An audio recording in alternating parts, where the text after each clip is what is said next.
A day in my life dito sa Canada. Hi, it's me again, Sweet, at nandito na nga tayo sa Montreal. At ang pinakauna nga nating ginawa ay nag-avail tayo ng 3 days unlimited transit pass. So ito ay sa isang tao lang ha, so kung may kasama kang jowa, libre mo na siya dahil mura lang naman, wag mo nang tipirin.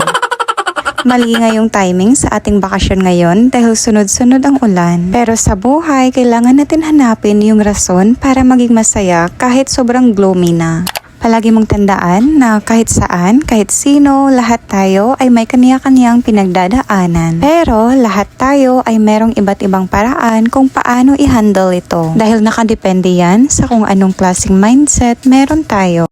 Kaya ngayon, sagutin natin to. Kagaya ko, alam niyo naman na marami akong trabaho, diba? Hindi ko yun tinatago at hindi ko yun kinakahiya. Dahil sa trabaho na yun, nakakapagpaaral ako ng mga kapatid ko, nakakapagpadala ako sa mga magulang ko, at nakakabayad ako ng mga bills at nakakapag-travel pa ako. Kaya ang trabaho na nagbibigay pagod sa akin ay tinitingnan ko yan na isang malaking opportunity at blessings. Pero syempre, bilang isang tao, merong times din na umiiyak ako, worry at napapagod. Kaya isa sa pampawala ng pagod ng mga Pinoy dito sa abroad ay yung mag-explore, gumala, yung maka-experience ng mga bagong bagay. Dahil dito, mas na-appreciate namin ang buhay, nakikita namin kung gaano kalaki at kung gaano kaganda ang mundo. At hindi yun pagpapanggap, kundi pag-appreciate yun sa mga blessings na nasa harap natin. Ito ay pampawala ng pagod at pampawala ng lungkot, lalong-lalo na malayo kami sa pamilya. At wala kaming pinapatunayan sa kahit sino man. At tandaan nyo, mas lalong tumitibay at lumalakas ang taong maraming pinagdadaanan na problema at struggle sa buhay. Kaya kung ikaw ay problemado at nag-i-struggle ngayon, maniwala ka lang sa sarili mo dahil ibig sabihin na sa tamang direksyon ka.